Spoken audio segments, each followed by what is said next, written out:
Today is the April 21st. We're here with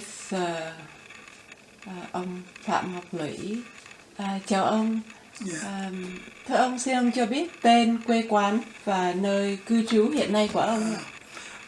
Nói tên của tôi đó thì tên cha mẹ đặt là Phạm Ngọc Lũy, nhưng mà khi tôi nói tên, người ta hỏi tên tôi đó, thì tôi nói tên Lũy thì ít người nghe ra lắm, cứ tưởng tôi là Louis, là người Pháp. Thế nhưng mà cho nên tôi bảo được thôi, người ta cứ cho nên tôi mới thêm dấu ngã vào, thành ra Phạm Ngọc Lũy thì nói thì ai cũng nghe, cũng hiểu ngay đó. Còn tôi sinh năm 1919 ở làng An Lễ, Tổng Ninh Nhất, Phù Hải Hậu, Nam Định, nghĩa là gần chợ Cồn, Văn Lý, Hà Trại đấy. Dạ thưa, nơi cư trú hiện nay của ông ở đâu cơ? Hiện nay thì tôi ở nhà, tôi đang ngồi đây này, là số nhà 429 Bembe Drive, thuộc Woodbridge, tiểu bang Virginia. Thì nhà này là nhà của con trai tôi. Dạ. Thưa ông gốc người miền Bắc. Ông có thể cho biết hành trình tìm tự do của ông vào năm 1954 như thế nào? Và vì sao ông phải ra đi cơ? Thì bây giờ tôi phải nói cho nó rõ rệt là biến cố 19 tháng 8 năm 1975, khi mà Việt Cộng sản cướp chính quyền đó, thì hầu hết những thanh niên ngoài Bắc đứng lên để ủng hộ, vì họ ấy nói là chống Pháp và đưa lại dân chủ cho Việt Nam. Tôi cũng là những thanh niên lúc bây giờ cũng đứng lên cùng với anh em mà gia nhập để mà kêu gọi mọi người tiếp tay hàng triệu người, chứ không phải là ít đâu. Thế nhưng mà về sau này sống với Việt Minh thì tôi hiểu họ nói mà đằng họ làm một nẻo, họ tìm cách như là diệt những cái đối lập, mà ai nói cái gì mà hay họ tìm cách thủ tiêu ngay. Vì thế nên tôi phải tôi đi về. Và không phải năm 54 tôi ở ngoài Bắc đâu, mà tôi đã vào học đang dạy học ở Hải Phòng đó, thì có kỳ thi tuyển dụng thuyền trưởng hàng hải, thì tôi để đến thi thì tôi đậu, tôi vào trong năm học. Thì thời kỳ mà về cái Geneva đó, thì năm 1954 đó, thì tôi đi tàu. Lúc trước tôi đã ra trường đi tàu rồi, tôi đang ở Quy Nhơn, chứ không phải là năm 54 tôi mới Dạ, và ông phải làm lại cuộc đời tại miền Nam Việt Nam sau năm 1954. Ông và gia đình đã trải qua những khó khăn hay là thuận lợi nào vào lúc đó cơ? Khi mà có hiệp định Geneva chia đôi đất nước đó, thì nhà tôi với lúc giờ đã có 7 con ở ngoài Hải Phòng.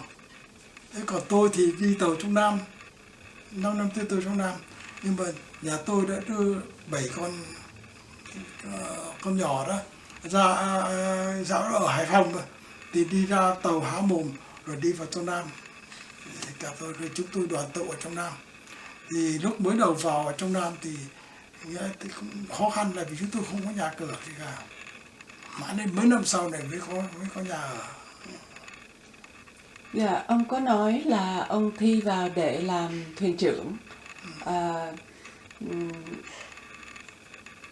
Làm trong hoàn cảnh nào là đưa đẩy ông tới là đi thi vô để làm thuyền trưởng của tàu Trường Xuân ạ? Như ban nãy tôi đã nói thì là khi tôi đang dạy học đó, thì có kỳ thi tuyển dụng học hàng hải để làm thuyền trưởng sau này, thì tôi đã để lên thi và tôi đậu. Rồi tôi vào, lúc rồi đậu xong rồi là tôi nhớ được vào năm 50 đi vào Sài Gòn học chứ không phải là học ngoài Bắc. Thì ở trong Nam rồi tôi mới thì đi tàu trong Nam, chứ không phải là năm 54 tôi mới vào trong Nam. Rồi đến khi mà tôi đi tàu rồi thì đầu tiên là sĩ quan phụ tá đấy, nhưng về sau mới làm thuyền trưởng. Thì tôi làm thuyền trưởng tàu đầu tiên là cái tàu Phong Châu, rồi đến tàu Trường Thành, và cuối cùng là thuyền trưởng tàu Trường Xuân. Cái tôi đi tàu Trường Xuân thì vào năm 1974 đó, thì hãng ký giao kèo với ngoại quốc rằng tàu Trường Xuân sẽ chở hàng đi Đông Nam Á, họ mướn mà đi Đông Nam Á, mà đến tháng 6 năm 75 mới trở về Sài Gòn. Thì bây giờ tôi có thể kể cái diễn tiến như thế nào không? Thì tôi kể luôn như thế nhé. Thì tàu Trường Xuân rời Sài Gòn tháng 11 năm 1974, trong lúc nước mình thì tình hình rối ren lắm. Thế tàu Trường Xuân ra hòn khói lên muối để chở đi Singapore, nhưng mà biển Đông á, chỉ phải bỏ lại vùng Hòn Ba, rồi từ đấy chúng tôi chạy đi khắp vùng Đông Nam Á. Thế ở ngoại quốc á, thì chúng tôi theo dõi tình hình trong nước bằng qua đài VOA, đài BBC, thì hiểu rằng là tình hình Đà Nẵng mất này, Quảng Trị mất này, Nha Trang mất này, thì tôi cũng bối rối lắm. Rồi đến ngày mùng 3 tháng 4 năm 75 thì đài phát thanh Úc loan tin là quân đội Cộng sản Sài Gòn đang tiến về Sài Gòn và còn cách 60 cây số không gặp một ấn cự nào. Thì lúc giờ tôi đang đi ngoài biển mà, khi mà tôi chạy vào bến Pare ở Nam Dương thì tôi cho thủy thủ biết rằng cái tình trạng đất nước mình như vậy. Thì tất cả thủy thủ nói tôi là muốn về Sài Gòn và yêu cầu điện tín cho hãng để đi về Sài Gòn. Hãng bảo lòng, bởi vì thế là nếu mà theo đúng cho kèo mãi tháng 6 mới được về, thì tàu ghé rồi Nam Dương ghé Singapore lên Sài Gòn là ngày 17 tháng 4 năm 75. Trong khi người ta chạy đủ thì tàu Trường Xuân đã đi về Sài Gòn. Vì trong lòng tôi đó thì tôi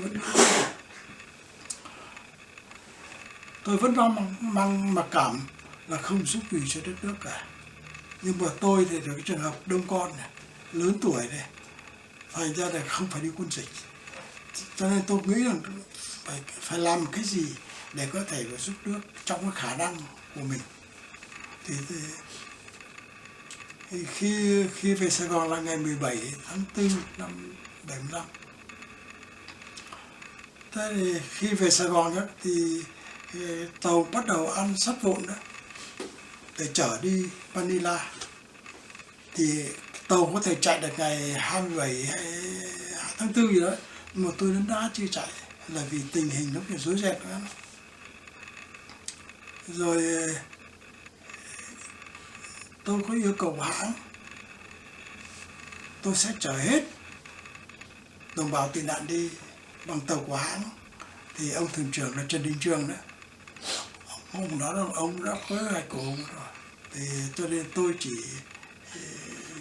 chỉ trông một cái tàu của mình. Thế thì cái ngày 29 tháng 4 tôi ra tàu, tôi yêu cầu để lấy người cơ khí trưởng đó lên tàu. Thế thì lúc giờ ông Lê Hồng Phi xuống tàu, hãng bảo lòng cho Lê Hồng Phi xuống tàu. Thì tôi ra đến nơi thì anh Phi về nhà, thì tự tay tôi viết lên bảng ấy, tàu rồi Sài Gòn ngày 30 tháng 4 1915, 11 giờ 30 sáng. Đó là tự nhiên tôi viết, bởi vì lúc giờ là tình hình nguy cấp quá thì phải viết như thế. Khi tôi về đến nhà thì cả đêm lo lắng, không biết làm sao. Thì đến sáng sớm ngày 30 tháng 4, sáng sớm 13 tháng 4 ấy, thì người cháu tôi là Trần Cao Thuyên chở tôi ra tàu để xem lại lần nữa. Thì tôi thấy rằng thì là có thể khởi hành được. Mà lúc bây giờ thì là tình hình đã nghiêm trọng lắm rồi. Thì tôi về nhà thì có hai GMC hàng xóm đó, chở tất cả gia đình tôi, bà con với bà con lối xóm nữa, thì tất cả vào khoảng 200 người đi ra tàu. Khi đi ra tàu rồi đó thì lúc vào khoảng độ 9 giờ thì nghe nói thì là quân Cộng sản đã tiến vào Sài Gòn. Tôi lúc bây giờ đó, cái người trên tàu mà muốn chạy tôi cần nhất là thuyền trưởng lễ dĩ nhiên này, thứ nhì là cơ khí trưởng, thứ ba là sĩ quan vô tuyến điện, vì nếu cần nữa là bếp nấu cho ăn. Thế này, cái sáng ngày 30 tháng 4 đó thì cái anh sĩ quan vô tuyến điện đi tàu của tôi nói tôi bảo là thuyền trưởng ra tàu để can thiệp để với cảnh sát để anh ta đưa gia đình vào. Thì ra nơi lúc rồi người chạy đấy như thế thì là chạy tán loạn cái này. Anh ta không thấy gia đình, anh ta người ở lại. Tôi lo, bởi vì thì là cái người thì vô tuyến điện là cần thiết lắm. Khi mà tôi vừa rời cổng đi vào tàu chỉ 5 phút sau đó thì cái anh Nguyễn Ngọc Thanh vô tuyến điện ở một tàu khác đến xin nghỉ việc. Đó là một cái may. Thì khi lúc khoảng lúc 10 giờ ấy, là quân Cộng sản đã kéo vào chiếm Sài Gòn, thì người chạy ra tàu ao xuống tàu cái này, trên bờ ngoài sông, đầu lái sau mũi đầu mũi sau lái, đồng bào leo lên tàu bằng đủ mọi cách, leo cầu thang, leo dây, cõng nhau không quên bao và lên tàu. Thì khi mà tàu muốn nói cái tàu ở quay trên bến ấy thì hơi dài, nhưng mà tôi cũng phải nói là khi mà tàu về Sài Gòn ấy, thì tôi nước ròng thì mũi quay về Sài Gòn, hãy quay ra phía biển. Nhưng mà hôm chạy ấy thì lúc 12 giờ thì nước lớn, tôi mở cái dây đằng sau, tàu tự động quay ở trên bến 18 độ. Thì tôi bắt đầu khởi hành, thì khám phá ra tay lái không bằng, tay lái nó phá hoại, nó đổ nước vào, nó rút dầu đấy đổ nước vào. Thì lúc bây giờ thì may mắn có người đứng gần cho tôi đấy, mà hỏi tình nguyện vào lái vào ngờ.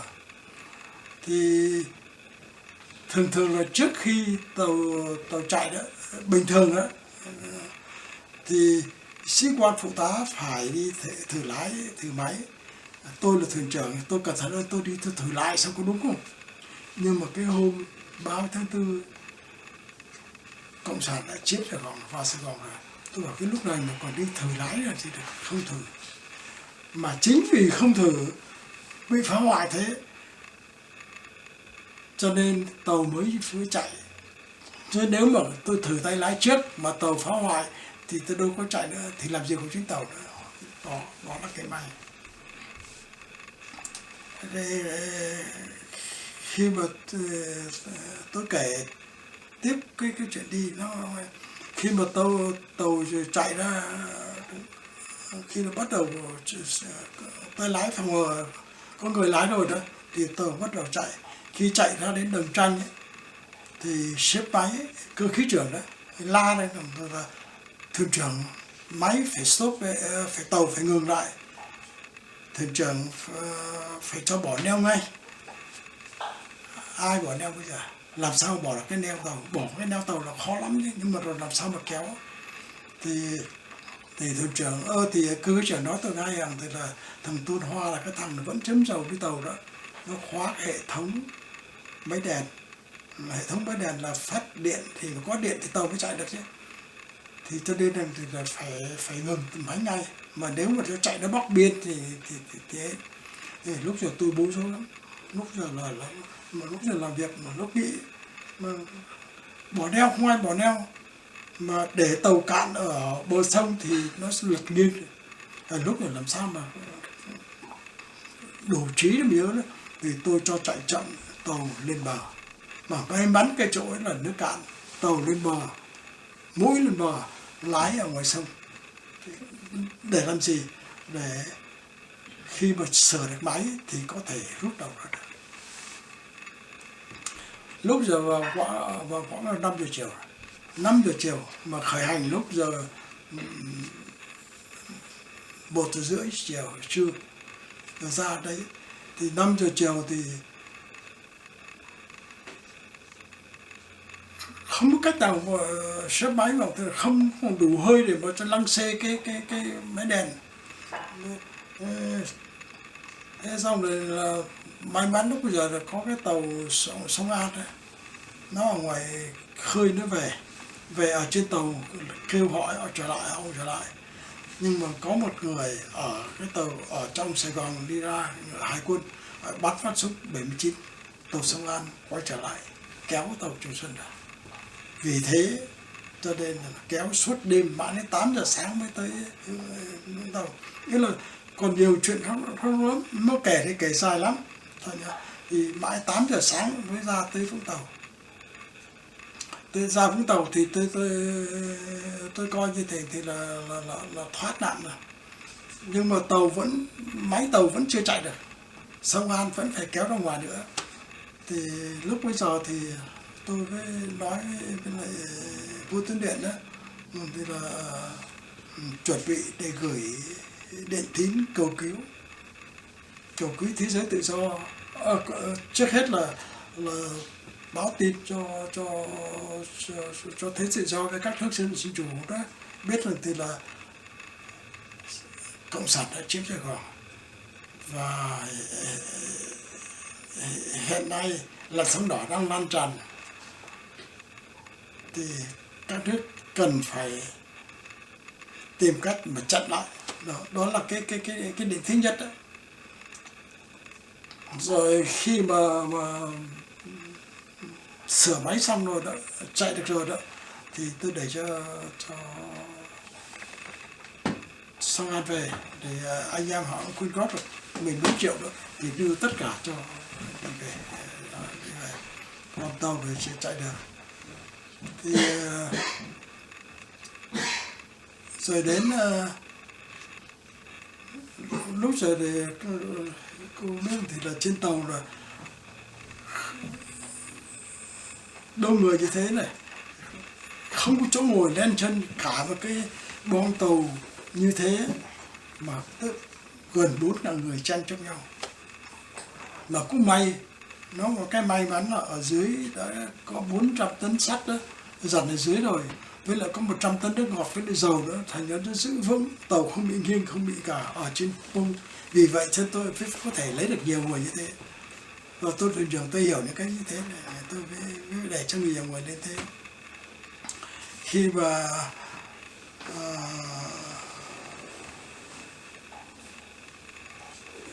rồi đến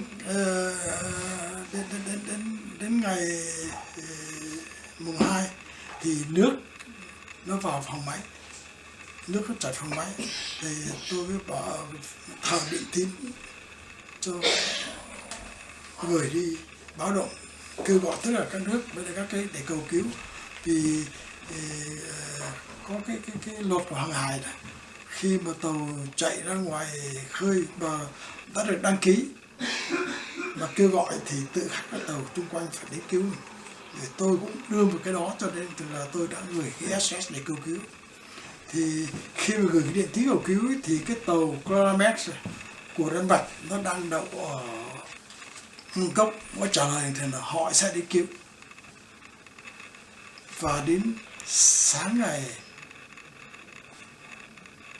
mùng 2 tháng 5 năm 75, nước ngập phòng máy rồi, không người đến thiết nữa, thì là Claramex sẽ đã đến cứu kịp.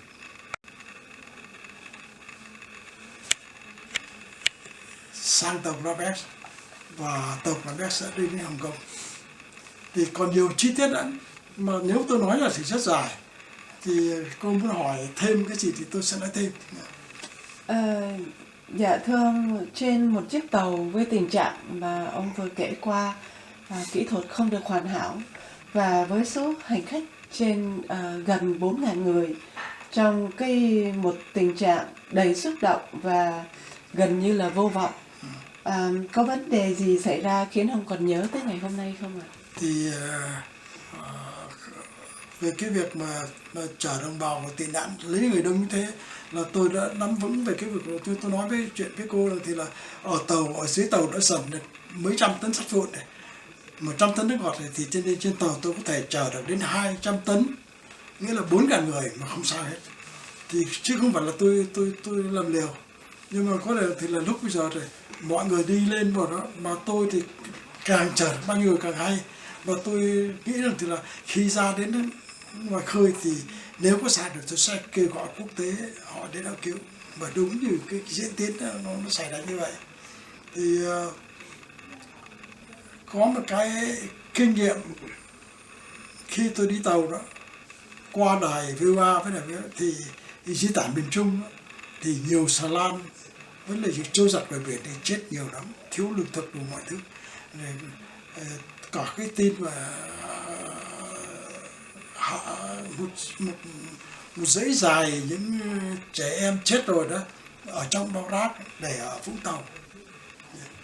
Tôi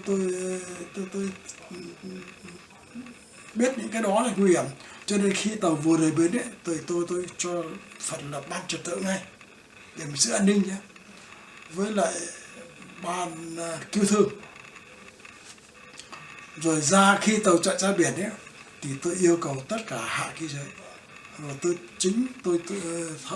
tôi ban an ninh với lại tôi thôi được tất cả, đã bỏ trong phòng hải đồ tới đến 50 khẩu súng lớn nhỏ. Thì có thì chúng tôi có một cái may mắn lạ lùng là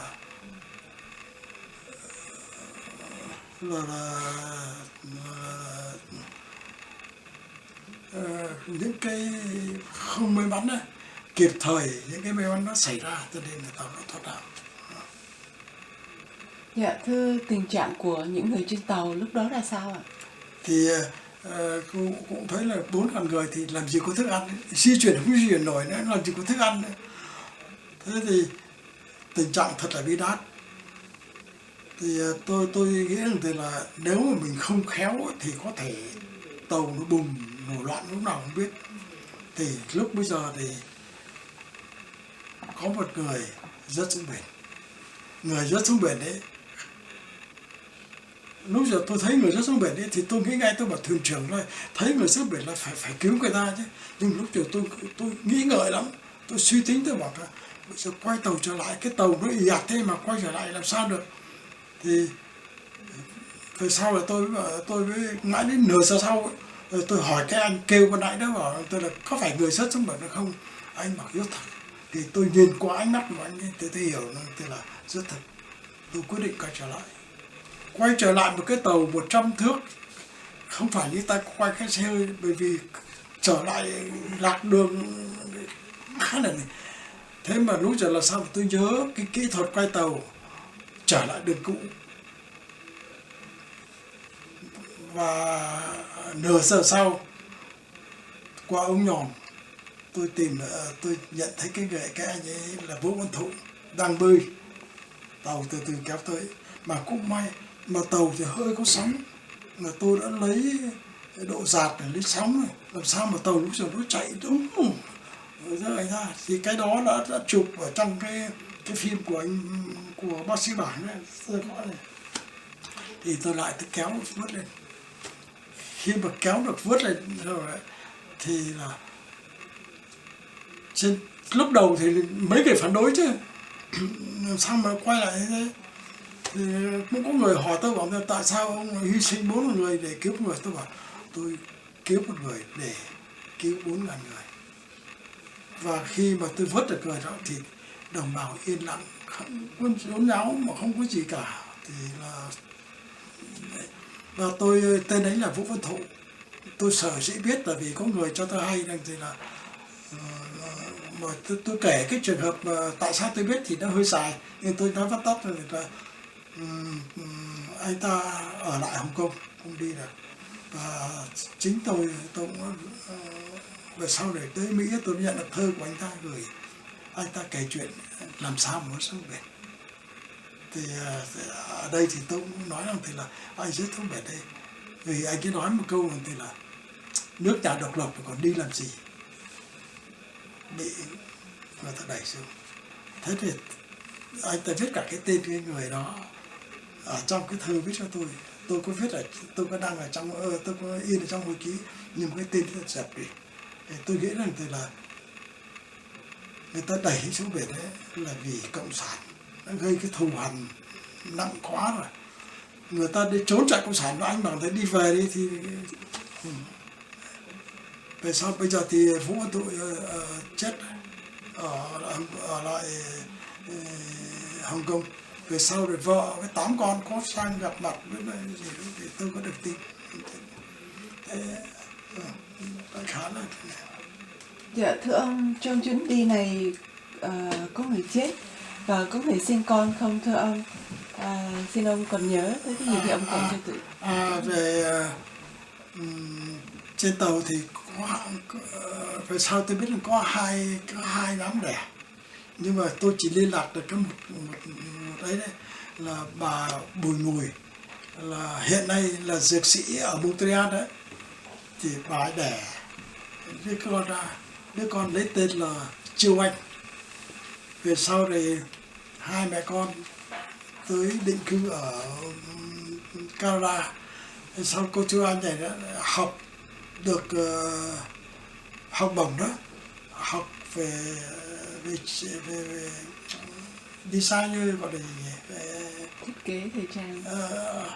Gọi là gì? Thiết kế thời trang. Thiết kế, phải rồi, thiết kế quần áo đó. Dạ. Và đã được huy chương vàng. Và đã đi nhiều nơi. Thì tôi đã gặp Chu Anh 2 lần, một lần năm 2008 ở San Jose. Cái dịp mà người ta tổ chức thuyền viễn xứ để mà làm cái cuốn Kỷ Yếu đó. Với một lần nữa tôi gặp là Hội ngộ Trường Xuân 35 năm ở Úc năm 2008 ở Úc, thì tôi đã gặp các con. Và có ai bị chết trên tàu không? Trên tàu thì cuối cùng thì khi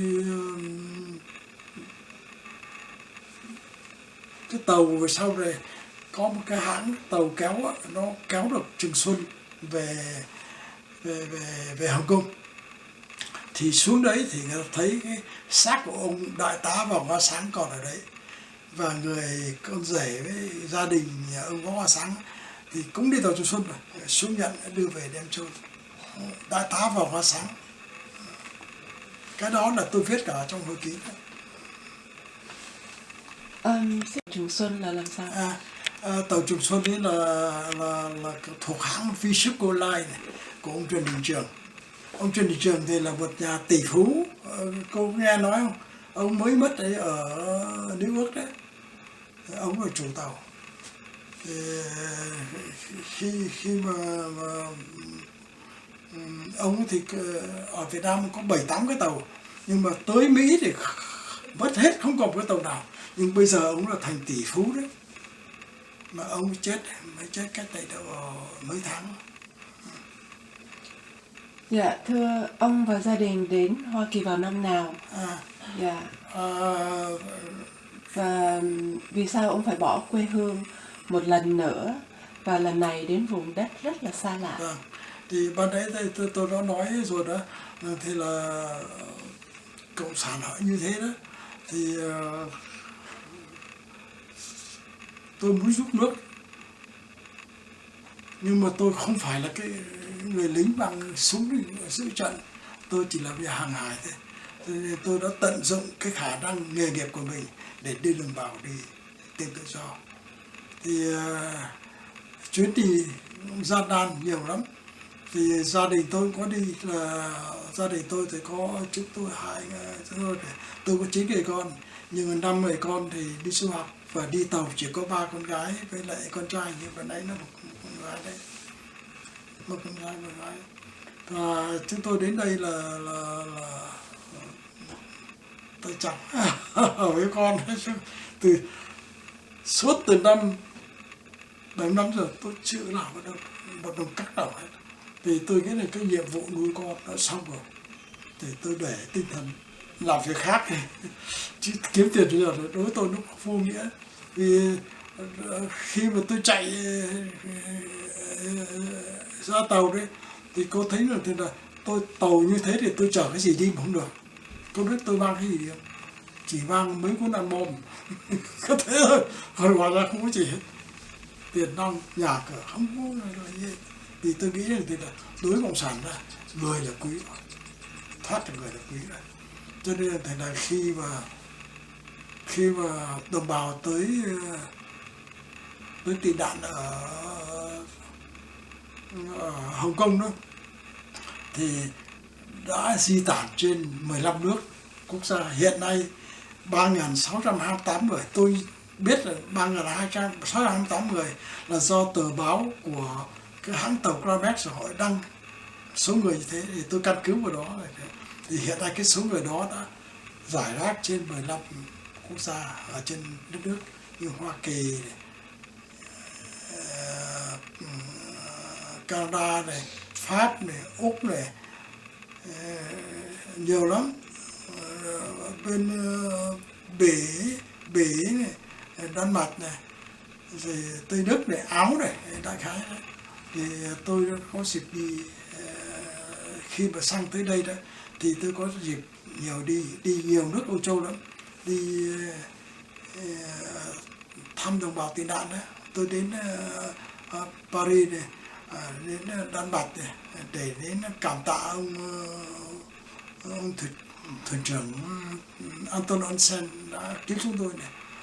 Rồi chúng tôi đi cả Đức này, đi cả Áo này, cả Pháp này, là những nơi là đồng bào tị nạn này.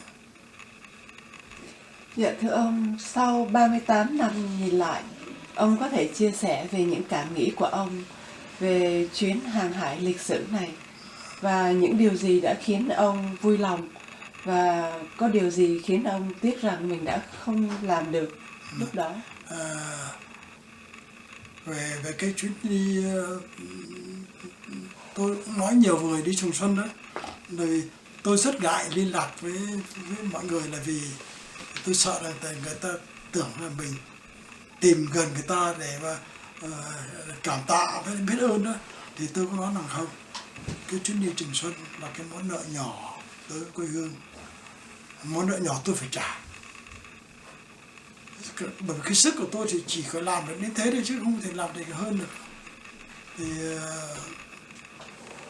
còn đối với lại khi mà tới đây đó, thì ban nãy như tôi đã nói là tôi chưa đi làm gì cả, được đồng cách nào, và tôi để hết tâm trí với để hết sức đi đó đây để kêu gọi đồng bào cố gắng ngồi lại với nhau để thành ra một cái lực lượng mạnh đủ sức để mà đương đầu với cộng sản. Như ông vừa nói, ông tham gia rất là nhiều sinh hoạt cộng đồng và sinh hoạt tranh đấu tại hải ngoại. Xin ông chia sẻ những kinh nghiệm của ông. Thì khi mà ra tới ngoài này thì hàng trăm ngàn đồng bào, hàng triệu đồng bào, tinh thần rất thấp, chán nản, nghĩa là coi như thì là không có thể làm được gì nữa.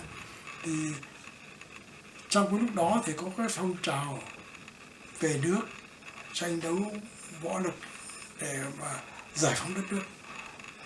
Anh em có nhờ tôi đứng lên để kêu gọi thành lập cái ủy ban kháng chiến, thì tôi đi khắp các nơi, đi khắp hoàn cầu, các nước, từ Úc cho đến Tân Tây Lan cho đến các nước cả Nhật, để kêu gọi đồng bào yểm trợ công cuộc giải phóng đất nước. Và tôi trong thâm tâm tôi là cố gắng để làm sao mà vực đồng bào dậy,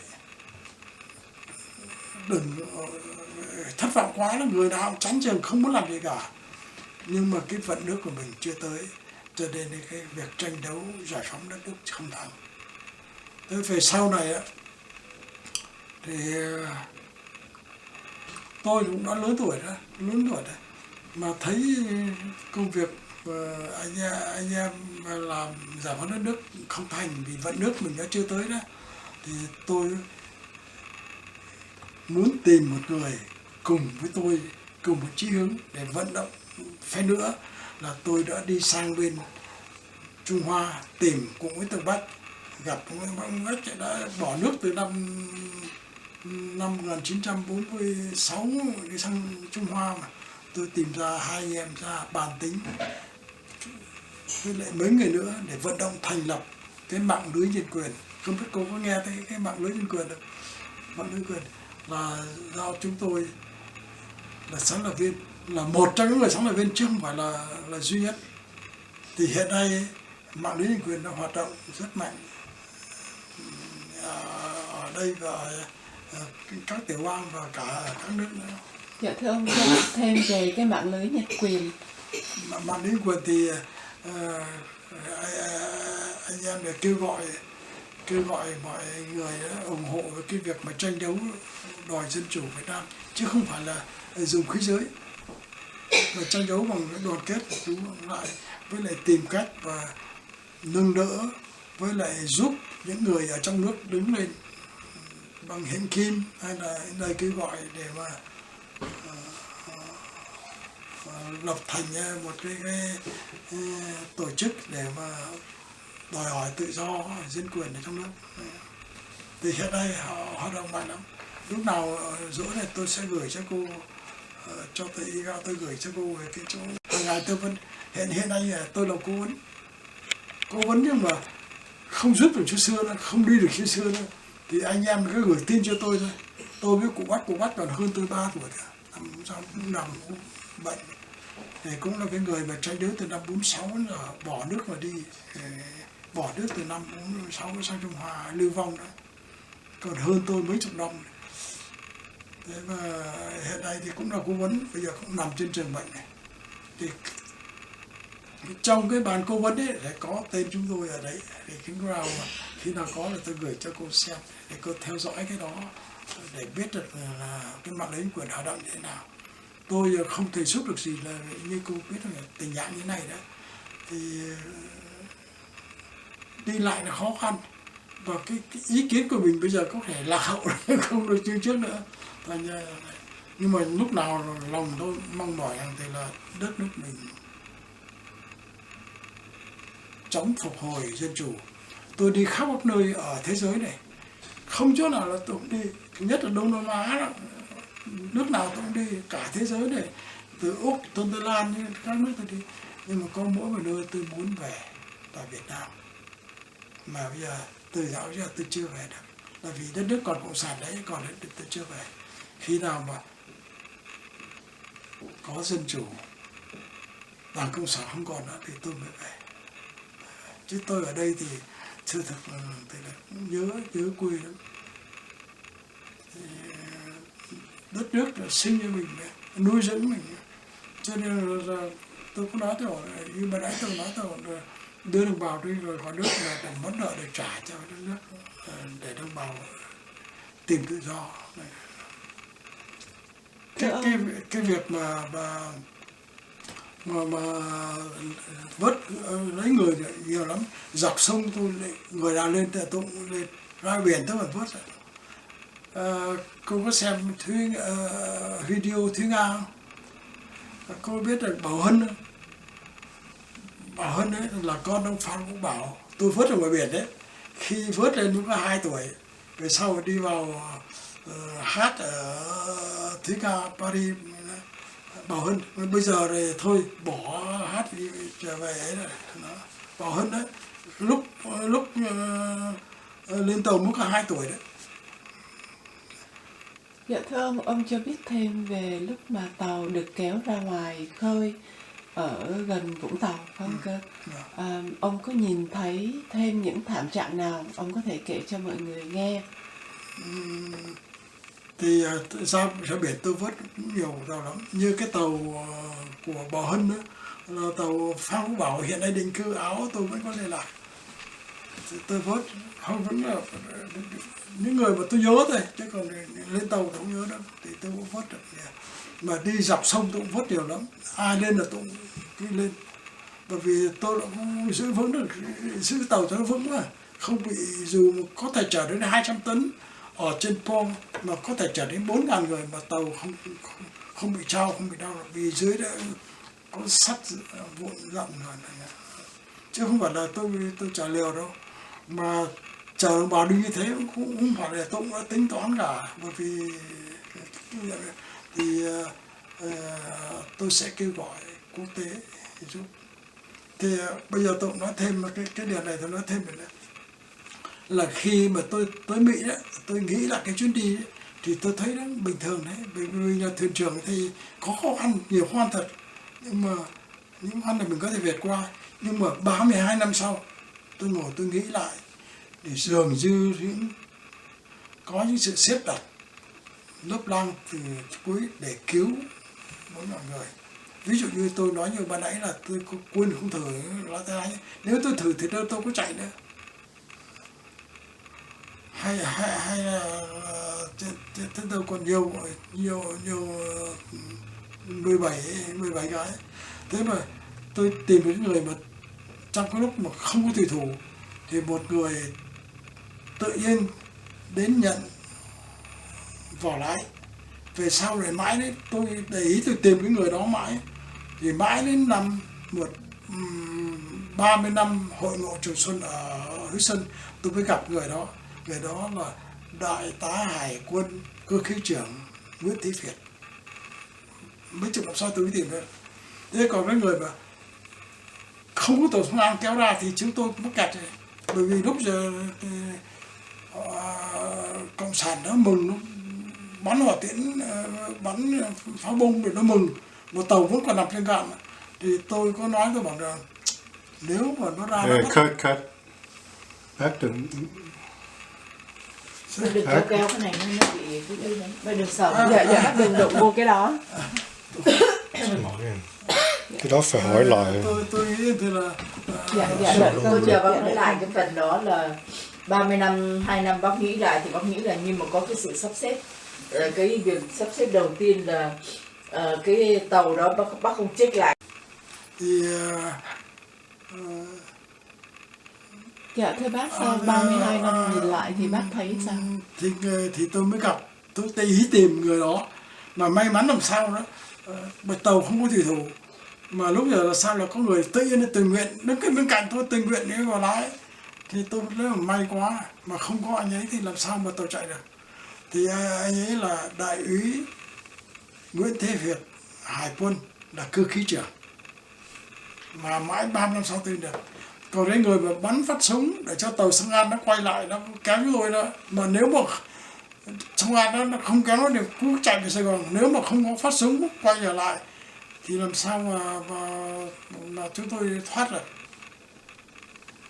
Thì 32 năm sau tôi mới tìm được cái người ấy là Bùi cái Sùng,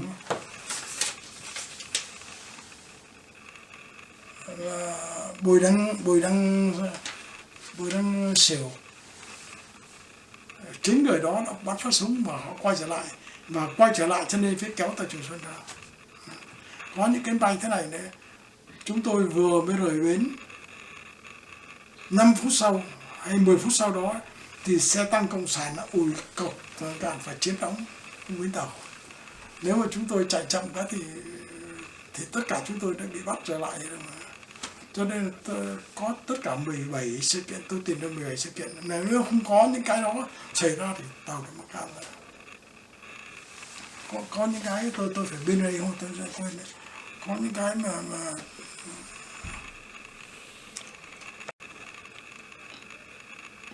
Bác có thể đọc, lúc cầm bác đọc mọi người sự kiện cầm bác đọc phẩm.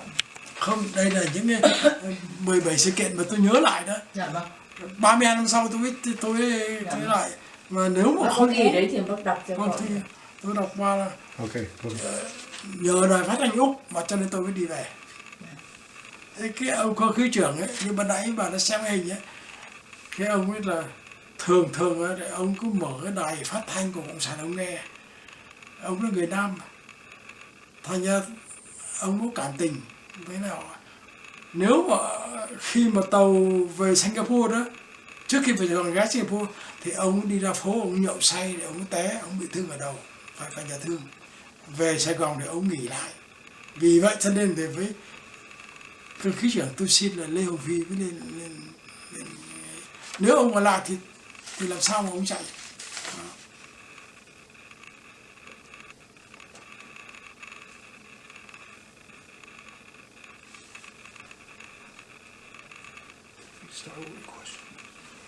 Ban nãy tôi đã nói là tàu rời bến này 5-10 phút sau ấy thì sẽ tăng cộng sản ủi cập tam cản.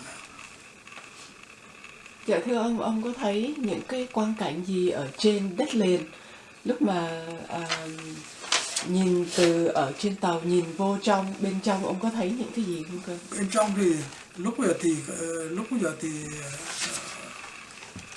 cũng có nhiều ghe thuyền chạy theo tàu hải quân, tàu nhỏ đó chạy. Thì có khi mà tôi ra đến Vũng Tàu đó thì khi mà tàu ra nó ngoài khơi rồi đó thì ở trong thành phố Vũng Tàu đó thì có những cột khói đen và tiếng nổ. Thì tôi không hiểu thì nó là khủng bố hay là cái gì tôi không được rõ. Đó là cái hình ảnh mà tôi rời đất nước đã có hiện như thế. Dạ thưa ông, lúc đó là ông nhìn ra ngoài biển thì thấy những cái tàu nhỏ nó, hoặc là những cái tàu hải quân nhỏ là đi tới gần tàu Trường Xuân, thì ông thấy cái quang cảnh đó là ông còn nhớ được những cái gì mà nó còn nhớ lại sâu đậm trong ông không? Có những cái tàu nhỏ như tàu hải quân thì tôi nghĩ thế, tôi chắc là họ chạy đi Phú Quốc, bởi vì ở ngoài hải quân còn ở ngoài còn đấy. Nhưng mà ở trên những người đi theo tàu tôi thì thấy có mấy cái ghe chở đồng bào tị nạn đi đó, thì tôi tưởng là nếu mà không cứu người ta thì nguy lắm, ra biển này mà không cứu thì nguy lắm. Vì thế thì tôi cứu. Nhưng mà nãy tôi nói rằng thì là cái tàu, cái thuyền mà tôi cứu là trong đó có Bảo Hân ở trong Paris-Benai. Bảo Hân là con anh Phan Quốc Bảo hiện nay định cư Úc. Thì cái gia đình đó là do tôi, mà khi đó thì Bảo Hân mới có 2 tuổi. Về sau thì ở trong phía ngoài thì bây giờ cô ta giải nghệ này. Dạ thưa ông, có thấy những cái tàu mà họ chở rất là đông người sắp bị đắm, hoặc là có ai bị ở trên biển không cơ? Không, cái dạo tôi đi thì lúc giờ còn ít. Ngày hôm 30 tháng 4 đó, tôi đi đúng vào cái ngày 30 tháng 4 mà. Đúng mà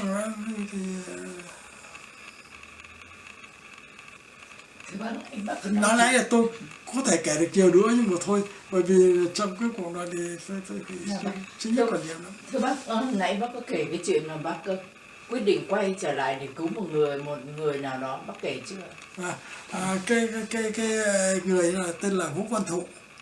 Vũ Văn Thụ thì là đầu thú, nghĩa là đầu thú đó, trước thì theo cộng sản đấy, về sau đầu thú thì làm nghề chụp ảnh dạo ở đường Catina. Nhưng mà khi mà biến cố 30 tháng 4 đó thì anh ta chạy xuống tàu đi, ở lại còn vợ với 8 con. Khi ra đến ngoài biển đấy thì tôi nghe thấy tin có người rớt xuống biển đấy, thì tôi với tôi lúc giờ tàu cứ chạy đi, bởi vì lúc giờ còn bao nhiêu người như thế nào nữa, thì nhưng mà tôi nghĩ thì là cái đồng bào giờ đông như thế này mà không lương thực, vệ sinh đủ mọi thứ không, thì tôi nghĩ là có thể nổi loạn lúc nào không biết. Thì trong cái đó thì đầu tôi lúc giờ nó làm việc như ghê lắm. Nửa giờ sau tôi mới hỏi cái anh mà la ban nãy đó rằng thì là có phải người nó xuống biển thật không, để anh ta bảo thật. Bởi tôi nhìn cái ánh mắt mà lúc giờ tôi nhìn cái ánh mắt thì tôi biết là anh ta nói thật. Cho nên tôi bảo là tôi phải quay trở lại. Với tôi bảo là nếu mà quay trở lại trong vòng nửa giờ gần tối mà không thấy thì thôi thì cũng đang chưa. Nhưng đối với lương tâm một người thuyền trưởng thì mình không có ân hận. Thì tôi quay trở lại đến nửa giờ sau thì tôi nhìn thấy ông Nhòm ở ngay trên trước mũi tàu, quay vào cái tàu 100 thước, không phải là cái chuyện dễ. Mà sau lúc giờ tôi nhớ được cách quay cái tàu làm sao, phe ông Mutakov quay tàu để mà trở lại đường cũ, rồi lại phải gió này sóng nữa, làm sao mà đi trở lại nửa giờ sau mà thấy anh ta ở ngay mũi. Thì cái hình ảnh đó bác sĩ Nguyễn Đình Bằng đã quay được, và trong cái kia tôi nói đưa cho bà Trường Giang. Thì khi mà vớt được anh ta lên đó, khi mà tôi bắt đầu quay trở lại thì nhiều người phản đối chứ mà không dám lên tiếng, nét mặt là có vẻ phản đối. Tại sao?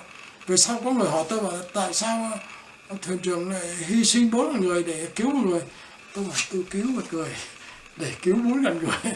Khi mà tôi quay trở lại tôi vớt ấy, thì nói gì đồng bào cũng nghe, không có ai phản kháng, mà trên tàu yên không có chuyện gì xảy ra. Thì tôi nghĩ là về sau tôi ngồi tôi nghĩ lại đó, thì có đến 17 cái việc nó xảy ra, thì tôi nghĩ rằng là nếu mà không có cái việc nó xảy ra thì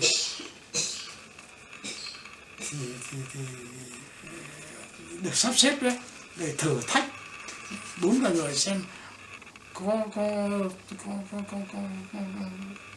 có giữ được nhau, có tranh đấu để mà lấy được tự do không. Tôi nghĩ là mãi 3 năm sau tôi mới nghĩ lại đó, chứ lúc đầu tôi thấy nó thường thế, tôi thấy là làm thuyền trưởng nó đi cái tàu như thế thì như thế thì tôi nghĩ mà tôi ngồi tôi nghĩ lại có những cái máy mắn lạ lùng hình như được sắp xếp mà nếu mà mình nói tin được hình ảnh này là có bề trên giúp mình. 32 năm sau tôi mới ngồi nhớ lại mà tôi nghĩ từ rùng mình. Tôi bảo nếu một cái sự kiện nó không xảy ra thì không thể nào mà đi được. Và chuyến đi như thế thì có phải là ít đâu, đông người thế, không lương thực, không có chỗ nằm, không, chỉ có ngồi này.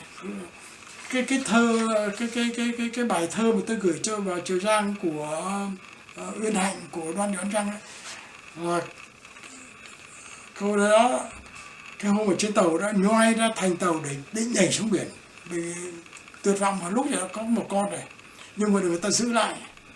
Về sau thì người ta làm cái bài thơ đó nó thành ra trên cái tàu đó tôi nghĩ rằng thì là bây giờ tôi phải nói thật đấy này, giỏi 10 gấp tôi cũng không phải làm gì, cả tôi cũng vậy. Nếu không có những cái may mắn nó xảy ra đó, thì tôi nghĩ rằng thì là những cái mắn nó xảy ra là đã được sắp xếp thế nào để thử lòng mình. Thì chuyến đi đây tôi nghĩ là không phải là chuyến đi ngồi nghĩ lại mới nói lại thì người ta đó là bây giờ nói gì là được, nhưng mà tôi nghĩ là không phải là chuyến đi bình thường mà mình nghĩ. Bình thường không ai đi như thế cả. Mà chẳng hạn như thế thì là làm sao mà tôi có thể chở được 200 tấn ở trên bong tàu, một tàu không lật, nhờ 3-4 tấn tất sắt vụn ở bên dưới, nhờ 100 tấn nước ngọt với lại dầu nó giữ ở lại, thành ra ở trên bong tàu có thể chở được 200 tấn làm sao. Tôi là thuyền trưởng tôi biết cái đó, thành tôi mới chở nhiều người tới, chứ còn không thì đâu mà phải dám chở đó. Tôi đi đó nên cái đó là tôi bảo tôi là thuyền trưởng bình thường thuyền trưởng cứ mời tôi thì cũng chẳng làm gì đâu, tôi cũng nên chịu thôi, nhưng mà nghĩ lại đó, nghĩ lại nữa. Thưa ông còn nhiều vấn nào khác ông có thể chia sẻ thêm?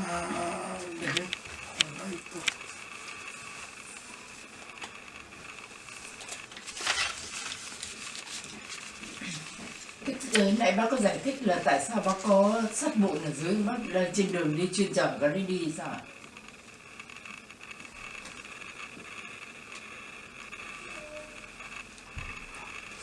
Bạn ấy tôi đã nói là nếu một chuyến tàu nữa biết là bị phá hoại là nó rút nước, nó rút cái dầu ra để làm sức ép đó, nên là nó đổ nước vào. Mà tôi nghi rằng những cái người mà giờ tôi không dám viết ra ở trong một khí tôi không dám viết, tôi nghi rằng để có thể cái người đó ở trên là ở trên tàu phá hoại, mà tôi không dám viết ra bởi vì không biết có đúng hay không nữa, thì thành ra để viết như thế thì tội cho người ta.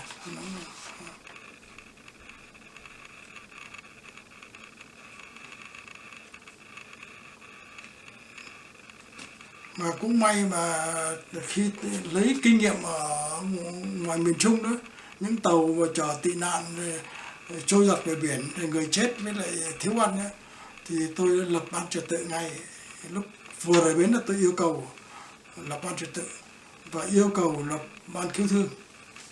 Có cái ông bác sĩ mà tôi quên tên, ông hiện nay ở Montreal, ông làm trưởng ban một thứ.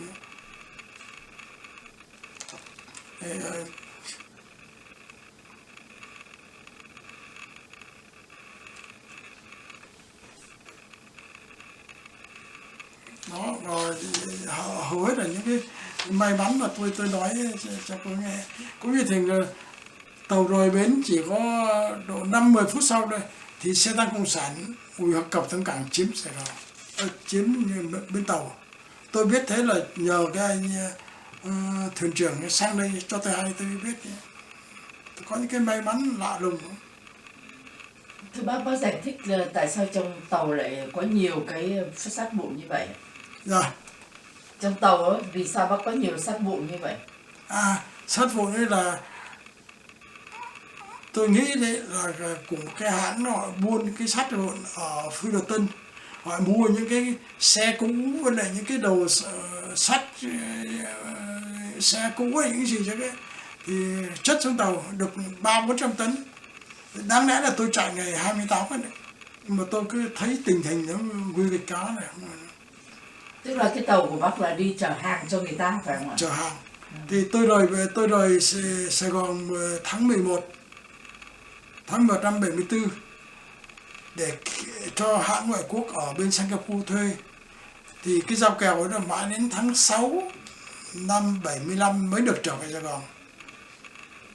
Nếu mà không có đại Úc của loan tin thì là công cộng sản nó tiến về Sài Gòn không gặp những cự đâu tôi có về. Trong khi đó bao nhiêu có tàu với lại người ta tìm cách ra đi thì tôi cách xa hàng ngàn dặm tàu tôi trở về Sài Gòn. Thì tàu nó qua rồi thì là nhà tôi đó thì được cái giấy ông Kissinger ký, ngoại trưởng đấy ký được di tản sang Mỹ và gia đình. Thì lúc bây giờ thì tôi với lại con trai út đó chở nhà tôi với lại 3 con gái đi ra Tân Sơn Nhất để mà đi máy bay.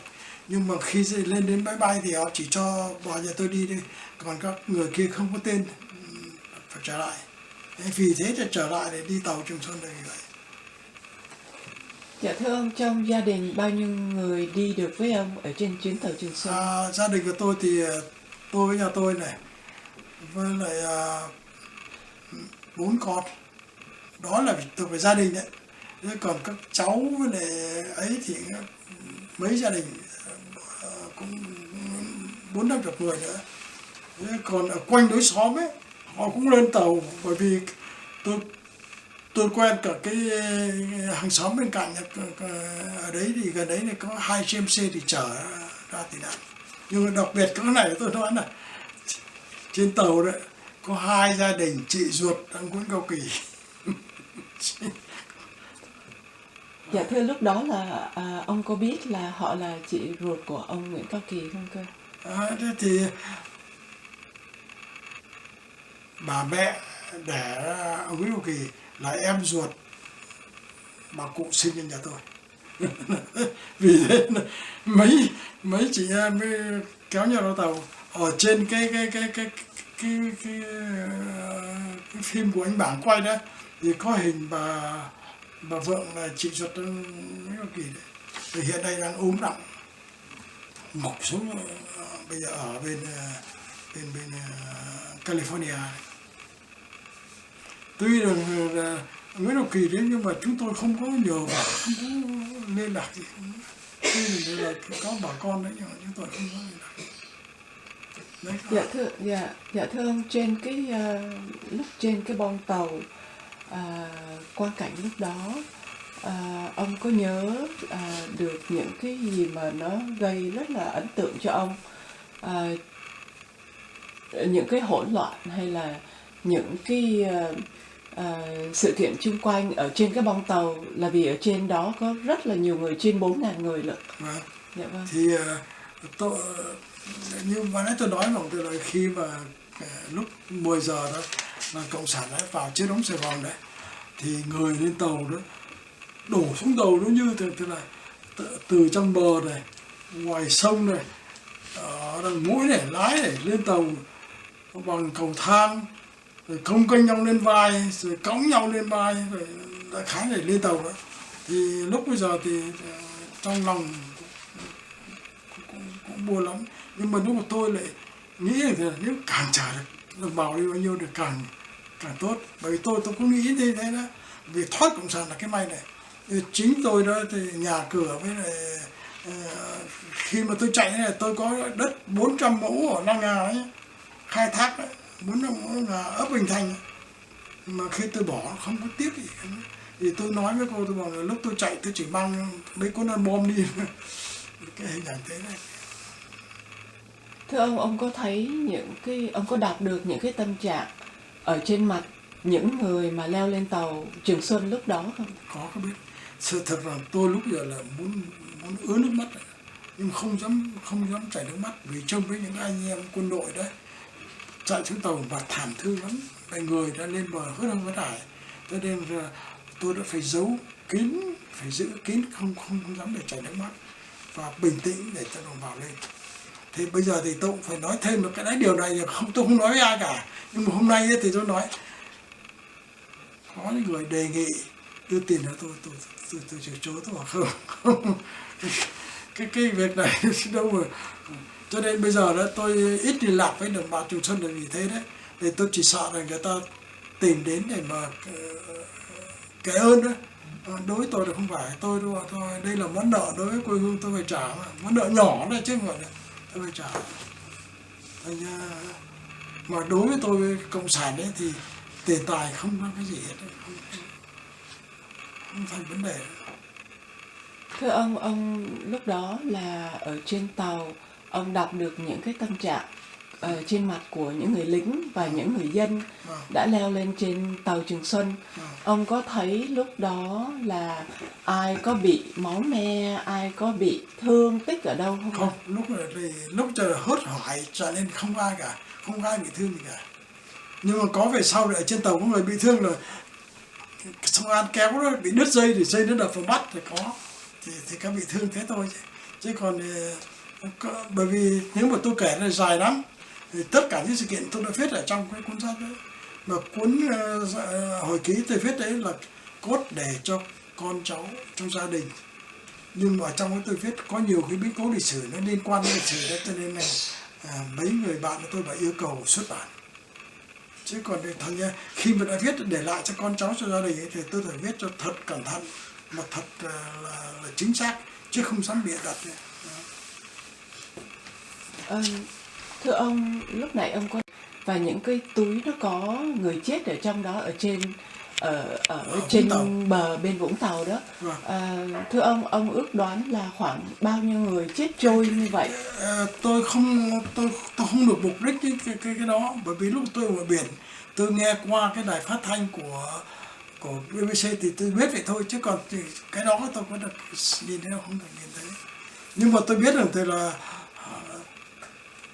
chắc chết nhiều lắm, bởi vì tôi nghe đây trên tàu nhiều, trên tàu là còn hỗn loạn đấy, còn cướp bóc với lại hiếp với chẳng hạn đấy. Thì tôi nghe thấy qua những cái chuyện như thế đấy.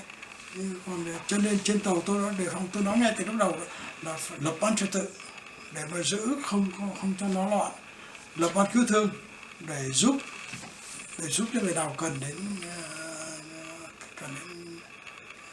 đến thuốc men. Như tôi nói, như cái bà Mùi mà sinh Chiêu Anh nhé, tên là Chiêu Anh, khi mà sinh ấy thì trên tàu không có thuốc, không có cái gì để vệ sinh nữa, toàn là dơ bẩn như vậy này. Thế mà cũng là cái sống, cũng là cái may. Về sau là Chiêu Anh nhá giỏi lắm, thi được huy chương vàng thiết kế quần áo ở New York. Tôi có gặp Chiêu Anh ở 2008 tới San Jose để họ tổ chức cái thuyền viễn sứ để mà giúp kỷ yếu đó. Với năm 2008 ở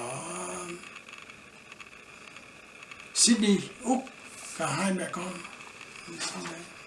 nó sang họp. Dạ thưa ông, lúc nãy ông có nói là ông phải lập ban trật tự liền ở trên tàu. Ông thấy những cái cảnh hỗn loạn, những đấm đánh, hiếp, đáp, phải không cơ?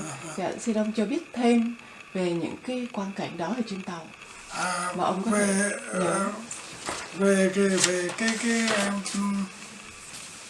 ban trật tự thì đứng đầu là ông trung tá cảnh sát Lưu Vĩnh Hảo, và người thứ nhì là một thiếu tá dù Đỗ Suy Nghĩa. Thì đó là ban trật tự đấy. Tôi giao cho kêu gọi quân đội mà chứ sao là sự, bởi vì lúc này chỉ có anh em quân đội phía dưới là trật tự, chứ còn am thì may mắn đó, không xảy ra cái chuyện gì, hay là có xảy ra cái chuyện gì thì họ không dám kể tôi nghe, hay là đông quá thì làm sao mà biết được. Thì không có người lợi dụng cái đó để mà lấy tiền của đồng bào. Thì cái ban trật tự có nói với tôi bằng khi mà tàu ra biển đấy, nói tôi bây giờ thì tôi gọi đồng bào để thù lao. Tôi bảo không, mà tôi cũng không dám nói cái điều ra cho mọi người biết, vì tôi biết là trên tàu có người đã lợi dụng cái đó để lấy tiền. Nếu mình nói câu ra thì lại rắc rối nữa, trên tàu rồi lại đòi nhau, rồi lại thành tôi giữ luôn. Tôi giữ trong lòng thôi, tôi hiểu là được rồi. Thưa ông, lúc nãy ông có nói là tàu Trường Xuân đi ra, kéo ra ngoài khơi nhưng mà vẫn không chạy được. Và tàu Trường Xuân đã được một tàu ngoại quốc tới để chuyển tất cả những người ở trên tàu qua một cái chuyến tàu ngoại quốc đó. Thì ông có thể cho mọi người biết là cái quang cảnh lúc đó như thế nào, và mọi người chuyển qua cái tàu ngoại quốc đó ra sao, và ông cho biết cái tên của cái tàu ngoại quốc đó. Cái tàu là cái tàu Climax, ông thuyền trưởng là Anton Anson. Thì tất cả những cái đó thì bà Trường Giang đã biết đấy. Thì khi mà sang đấy thì nhờ thủy thủ của tàu đánh bạc ấy, họ sang hỏi giữ trật tự, họ giúp lên. Bởi vì lúc giờ nhiều người thì không leo được cầu thang nữa. Có người mà như thiếu tá ở dưới cái sát này phải cõng bà mẹ mà liệt đấy, rồi họ xuống họ cõng dùm. Rồi khi mà sang hết tàu ấy, họ còn cho thủy thủ tàu đánh bạc đi khắp tàu Trường Xuân để tìm xem có ai còn lại. Có một cái người này mà tôi để ý tìm mà cũng không gặp này. Nói ra thì ấy, khi mà tất cả mọi người sang tàu Trường Xuân, sang tàu Climax, tôi là thuyền trưởng thì bao giờ phải đi sau cùng chứ không được đấy. Thì tôi còn tận gần tôi đứng đấy, vì tôi nghĩ cũng tiếc thương con tàu đó. Thì có một người đến nói tôi bảo tôi là tôi vừa mới phòng máy lên, bây giờ thuyền trưởng phải đi ngay chứ không được ở lại nữa. Tôi muốn tìm gặp cái người đó, bởi vì người ta cũng có lòng đó, người ta nói tôi không như thế, mà cho đến bây giờ tôi chưa gặp. Hai người kia thì tôi gặp rồi, Anh Nguyễn Thế Việt là cái người mà lái, còn cái người mà bắn phát súng để cho cái tàu Sang An nó quay trở lại đó, nó kéo đó. Thì với lại có một cái này nữa là sáng hôm 30 tháng 4 ấy, thì đằng Giao là biết không? Đằng Giao là con rể chú Tử đó, thì nó là cháu tôi. Nó lấy con gái nói tôi bảo là chú để cho ông chú Tử ra đi, tôi bảo đi về đưa ra đi, thì nó về đó chở ông chú Tử ra. Tôi ở trên tàu thì tôi cứ ngóng chờ ông xem mà ông có ra không, bởi vì tôi biết là ông yếu lắm, mà ông ấy lại trước mở trường dạy học vẫn lại dạy cả em tôi nữa, thì đối với tôi thấy có cảm tình. Nhưng mà tôi đợi được mãi không thấy. Nhưng mà thay vì xuống tàu Trường Xuân thì ông lại xuống tàu Việt Nam Thông Tín, và ông chết. Ông khi mà tàu Thông Tín để chạy trước tàu Trường Xuân độ 2 tiếng hay mấy tiếng ấy, thì bị bắn, ông chú Tử ông chết. Thế để về sau mà nếu ông đi tàu tôi thì có lẽ ông còn sống. Thế về sau là người ta nói rằng là đúng rồi, ông Chu là cái thuyền, một Tử nó chết rồi. Chú Tử chết trên cái thuyền là đúng rồi này. Chứ đáng lẽ chú Tử là đi tàu Trường Xuân. Vì đằng Giao ra nói tôi bảo thì là cho lên mà, thì tôi bảo đưa lên ra, tôi để ý, tôi chờ ông. Dạ thưa ông, với sự giúp đỡ của những nhân viên bên tàu Đan Mạch, lúc mà đưa mọi người ở tàu Trường Xuân, đưa trên 4.000 người ở tàu Trường Xuân qua, thì họ giúp đỡ đưa qua bằng cách nào cho 4.000 người đó để mang qua cái tàu bên Đan Mạch? Người thì đi cầu thang, người thì leo cầu thang bắc qua, người thì trèo lên có lưới, trèo lên, những anh còn khỏe mạnh leo lưới lên, kéo lên hết. Và lên đấy là đặc biệt là bên đấy họ đối đáp tử tế lắm. Khi Dạ. Không nhiều. Thưa ông và gia đình qua bên Mỹ này, qua bên Hoa Kỳ, đất Hoa Kỳ này vào năm nào? Năm 75, tháng 11 năm 75 chúng tôi đến. Thì ba con kia thì là đi Canada vì có bạn học trước, học ở du học ở Canada Bảo Lãnh á. Thế còn thì họ đi Mỹ. Tháng 11 năm 75 chúng tôi tới trại Antietam Gap.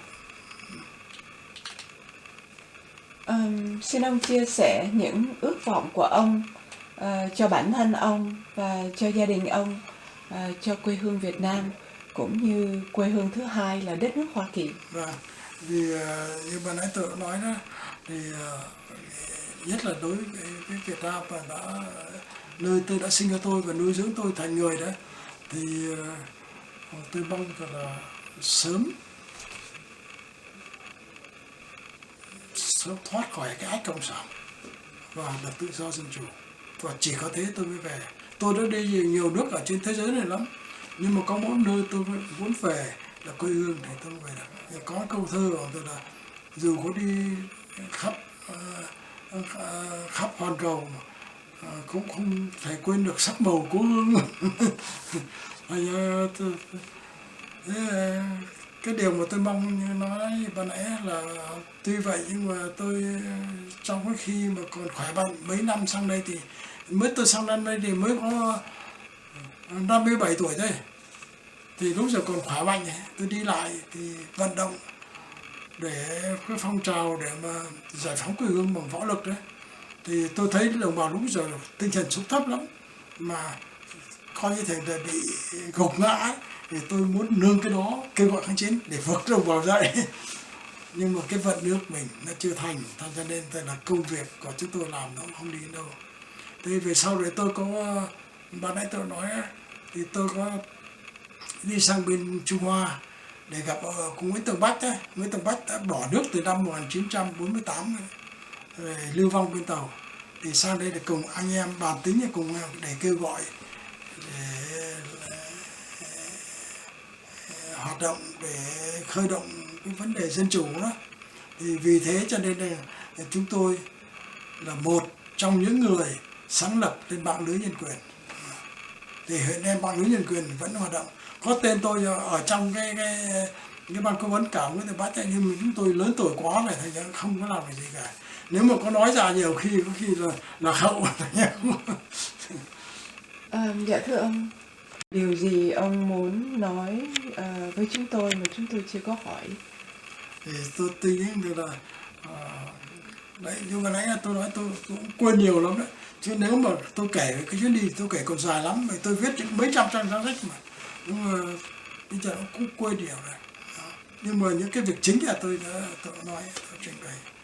Dạ vâng, chúng con. Chứ hôm nào bây giờ thì hết chứ hay là còn nữa. Con muốn hỏi vấn đề, tại con đọc sơ qua cái cuốn hồi ký của bác đây. Con thấy bác có rất nhiều tài liệu về cái vấn đề nạn đói ớt dậu không mà. Bác còn những cái hình này không? Bây giờ bác có chứng kiến bằng tận mắt, bác kể cho chúng con. Dung em hỏi bác có cái về năm đó ở ớt dậu không? Dạ, vâng. dạ. Năm đó ớt dậu thì cái năm ấy là trước hết là những cái ruộng nương ở vùng trên đó thì Nhật với lại nó bắt bỏ không trồng lúa mà trồng đay. Thế còn là những ruộng lúa ở vùng tôi đó thì là mất mùa vì bão. Thế mà họ khoán là mỗi một mẫu phải đóng vào trong cái quỹ cho họ ấy là bao nhiêu thùng hốc đó, thì mất mùa thì làm sao được, đủ ăn không đủ nữa, nhưng mà phải đóng, vì thế này phải thiếu gạo. Thì ở quê tôi cũng vậy, ở trong làng cũng chết nhiều lắm. Thì nhà tôi cái thóc giống là quý lắm, vì thóc giống có thóc giống thì mới ra được, mà không có thóc giống thì là coi như đói luôn. Thế sao phải lấy thóc giống ra ăn. Thì chúng tôi cũng được chứng kiến cái vụ mà chết đói nhiều, ở làng chúng tôi cũng chết nhiều lắm, mà có khi chết có làng chết cả làng. Thì khi đó thì tôi đang ở Hải Phòng đấy, thì khi mà tôi đi về quê đó, đi bằng xe đạp đó, thì dọc đường gặp những trẻ em chết đường. Tôi còn nhớ là một cái đám ấy có 5-6 em bé đó chết, ngửa nó bụng phình như này.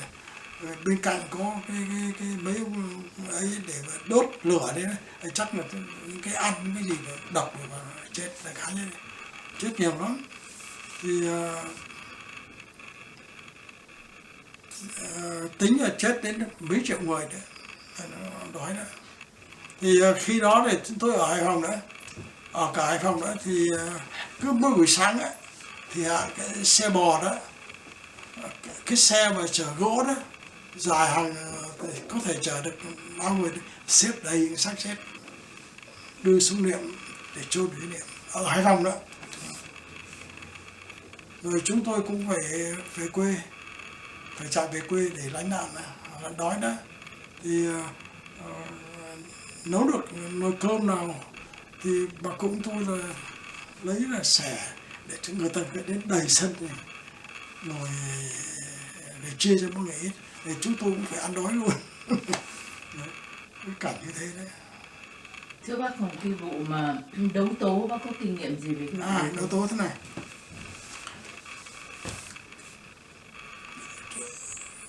Đấu tố thì tôi có người em rể đấy, thì em ruột chúng ta đấy, bị đấu tố, bị bắn chết.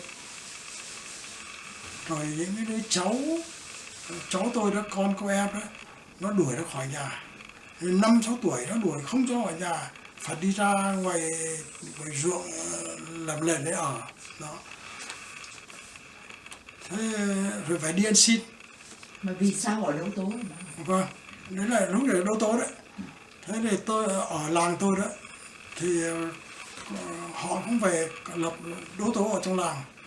Thế thì cái năm đói thì tôi có vợ chồng người em họ là ông Phong đến đấy, thì có cái chị là chị Rập với cái đứa con, chồng thì chết đói này, về hai vợ chồng mới đưa sang nuôi cho ăn để rồi sống, để đến khi mà kịp đấu tố, đoàn đấu tố về nó xúi giục chị Rập đấy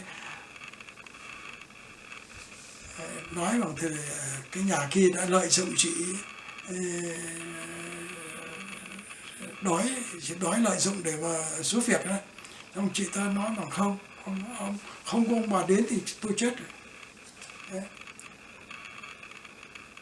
Mấy chục năm sau đó, hai vợ chồng đến thì vào trong Nam thì cái thằng con đấy, thằng con mà sống ấy thì nó làm cái gì đó ở mấy cái làng di cư đó, đứng đầu đó, nó vào nó nhận ông bà ấy là cha mẹ, và ngày giỗ đó đến giỗ đó là cái người Việt Nam. Thế tôi cũng có bà thím nữa, bà thím thì là ông chú ruột đấy, thì ông mất sớm, mà nhà nghèo lắm, và bà thì phải nuôi hai đứa con nhỏ là con gái với đứa con trai. Thế ở nhà là có một bố ruộng này, bố ruộng thì nhà làm gì có người lớn thì phải cho ra cưới thuê thì chẳng hạn như thế được ít lúa ăn ấy. Phải sau đấy nó tố là cho là bóc lột người lao động đó. Thế bà ta nhục quá, nhảy xuống từ từ. Đó là tôi nói về cái vụ đấu tố đó, mà tôi biết đấy. Ở trong họ hàng với trong bà con ấy. Còn là bên cạnh đấy lại không nơi nhất, làng nào cũng có người bị sư tử chết. Thưa bác, con xin lỗi bác là nãy bác nói đến ông Nguyễn Tường Bách là ông em trai của ông Nguyễn Tường Tam. bên Việt Nam Quốc dân Đảng. Bác có quen ai mà ở trong Việt Nam Quốc dân Đảng bị cộng sản bắt giết không? Là thế này đấy. Cái tôi về quê tôi ở An Lễ đó, thì tôi thường là phải dậy sớm để lên Nam Định kịp chuyến xe Nam Định để lấy chuyến xe thì ra Hải Phòng kịp, về cha tôi ở Hải Phòng mà. Thì hôm ấy tôi dậy từ 5 giờ sáng tôi đi, tôi dậy 5 giờ sáng đi, 7 giờ sáng nó đến nó bắt. Tại sao đến nó bắt? Nó bảo tôi là Việt Nam Quốc dân Đảng, mà trong cái đó tôi chưa biết là cái gì cả. Đấy cũng là một lý do tôi là ác, cộng sản là ác vậy đấy. Bảo tôi là cộng sản, bởi vì nó thấy mình, chính tôi là cái người mà tổ chức tuần lễ vàng mà kêu gọi mọi người họ thì để ủng hộ Việt Minh cái thời kỳ mới rồi đó, thì hàng triệu thanh niên đứng lên để kêu gọi đó. Ở trong tôi viết hồi ký cả đó, tôi có cái nhẫn cưới đó cũng có tuần lễ vàng, ở trong tôi viết cả. Thế, đối với họ như thế, nhưng mà về sau về tôi thấy thì là họ giết với lại thiểu tiêu những người khác ý kiến ấy. Nhưng anh tôi là họ cũng bắt đi Đầm Đồn mấy năm, giam Đầm Đồn mấy năm. Thưa bác, là hôm cái tuần lễ vàng là bác quyên được bao nhiêu vàng cho họ? Tuần lễ vàng thì kêu gọi thôi, chứ được không, lúc giờ không tôi đứng lên gọi, ở trong tôi viết cả, tôi lên cả trên đàn này kêu gọi, đứng tôi thanh niên lúc giờ hăng hái mà kêu gọi cả tổng đi biểu tình đông lắm, tôi lên đấy kêu gọi đấy. Lúc giờ cho nên là tôi nhìn những cái người mà đi theo cộng sản bây giờ mà không theo cộng sản đấy, thì đối với tôi thì tôi nhìn một cách nó rộng rãi, là vì trước kia tôi cũng là cái người mà theo, bởi vì lúc giờ không phải là mình tôi mà cả triệu người theo, cả một lớp thanh niên theo, đứng lên đánh Pháp, rồi có dân chủ, ai không theo. Nhưng về sau này người ta bỏ dần người ta bỏ. Thưa ông, thế về sau này là cái tuần lễ vàng đó, theo ông biết là có quyên góp được bao nhiêu? Tôi nghĩ rằng thì là làm sao mà mình biết được, nhưng mà tôi thấy báo chí nói cũng nhiều tiền lắm, nhưng mà nghe nói vào cái tiền đấy hình như thì là cũng thành cái tiền mà có mấy anh tướng tàu đó rút lót để cho nó, bởi vì họ quân đội tàu sang đi tất khí giới mà, thì tìm cách để rút lót. Tôi chỉ nghe cái đó là chỉ nghe báo chí thôi, chứ còn mình sẽ bắt không ở trong tay. Nhưng mà chính tôi là có một cái nhẫn nhỏ này tôi lấy vàng. Thưa bác, rồi bác nói đến mấy ông cố vấn tàu, bác có nhìn thấy những người đó ở Việt Nam không, khi mà người cái cộng đó sản? thì tôi không ở trong quân đội, không biết, nhưng mà chỉ biết qua báo chí biết vậy thôi. Bởi vì còn cái quân đội tàu mà sang đi tiếp khí giới đấy, quân đội của của ông Tưởng Xuyết Hạch đấy. Lúc bây giờ là còn cộng sản chưa chiếm được lục địa, thì sang đây tới khí giới thì quân Tổng này ốm đói sang đây, nhiều đứa nó ăn phở xong nó chết luôn, ăn no quá mà ăn phở chết. Thành ra tôi biết cái chuyện như vậy, rồi họ tìm cách họ nghe nói vậy thôi, và lấy cái tiền tuần lễ vàng để đút lót mấy ông Tàu ấy, để họ tìm cách để mà đẩy đi hay làm cái gì đấy, cái đó này. Bây giờ đó, hàng triệu thanh niên lúc bây giờ theo cộng sản, không phải theo cộng sản, theo tiếng gọi đứng lên để mà đánh Pháp, đưa lại tự do dân chủ. Tôi cũng là cái người thanh niên đứng lên và hăng hái như thế, nhưng mà về sau thì dần họ lộ cái ý thức của họ ra, họ nói với đảng họ làm bật đèo, và người sớm biết người ta bỏ hết. Cái người đáng lẽ là nó thủ tiêu rồi chứ, nó kết án đó, tôi là Việt Nam Cộng Đảng, mà mình chả biết cộng đảng là gì cả hết, không biết, chỉ nghe tiếng có đọc báo Việt Nam, có đọc báo tất cả, thế nhưng mà không ở Việt Nam Cộng Đảng. Thưa ông có biết ai là người cầm đầu chủ trương để kêu gọi tất cả các thanh niên thời bấy giờ đứng lên chống Pháp không cơ? Thì lúc bây giờ thì trong cái cuộc biểu tình kêu gọi đấy, thì họ kêu gọi thì thanh niên thì gia nhập đây. Lúc bây giờ thì lòng người ta lúc bây giờ thì cũng căm hờn với Pháp lắm, thì lúc giờ không phải là mấy cả người, hàng triệu người thanh niên đứng lên nữa.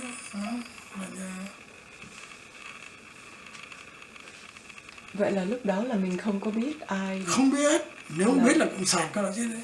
Mà cộng sản đó, nó nói với đảng mà nó nào nó có một câu của ông Thiệu người ta nói bây giờ ông nói hay là đừng tin những công gì cộng sản nói mà hãy nhìn những công gì sẽ làm. Đúng như vậy chứ không phải. Họ nói với đảng này mà thủ tiêu này, giáo không đồng chính kiến là thủ tiêu, hay là đưa đi đầm đùn.